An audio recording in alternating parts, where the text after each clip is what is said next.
Дүйнө кез, сапар кыл. Жол мага 3 нерсени үйрөттү мекендештерим. Мен сапарды көп кылам, травелди сүйөм. Бул нерсе мага 3 нерсени берди, ушуну сиздерге айтууну туура көрдүм. Биринчиси, эч качан эч кимге жалынба. Ар бир нерсени өзүң кылганды үйрөнөсүң да. Эгер сен башка жакка барсаң, мисалы Россияга баргандарда деле жашоосу түшүнүктүү, өзүң кылбасаң эч ким кылбайт да. Ма бир шеге келдиң, бирөөгө чаласың, таанышың бар, ал жак бул жак, айтор бирлөрү бүтүрүп бере берет. Бирөө кызматын кылып бере берет. Акам деп, байкем деп, А бирок качан сен башка жерге барганда ар бир нерсени өзүң кылышың керек экендигин түшүнөсүң. Эч качан эч кимден жардам күтпөйсүң. Президенттен, бийликтен, ата-энеден, бир туугандан эч качан эч кимден жардам күтпөйсүң. Ар бир нерсе өзүң үчүн өл жетим болосуң да бул жердечи.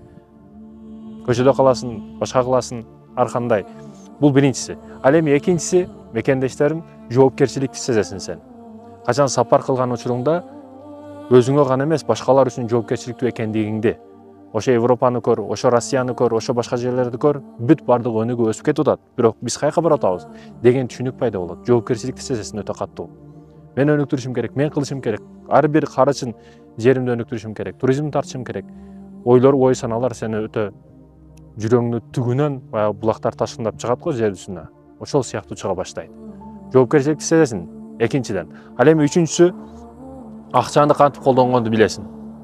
10 сом калды, 20 сом калды, мына автобус, мына такси, мынча бүт расчет алганды дагы түшүнөсүң. Акча табууну, анан акчаны кантип колдонгонду дагы билесиң да. Бул жакта акча кичине бизнестен келип калса, кээде жаштар Кудай сактасын, ошо зынага, арамга жакындап кетет да.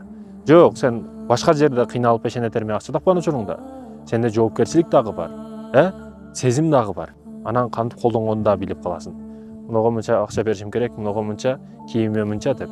Бүт баскан турганыңды расчетун алып каласың да, мындайча айтканда. Сапардын бул үч эле жөнөкөй бир пайдасын айттым. Биз эсептесек, могу жерде ушу полядагыдай бир чоң китеп болуп кетет. Өтө чоң китеп болот мекендештерим. Ошондуктан айтайын дегеним мекендешим, сапар кылыңыздар, сапарга чыгыңыздар. Швейцария болсун, Европа болсун, бүт дүйнө жүзүн кезиш керек.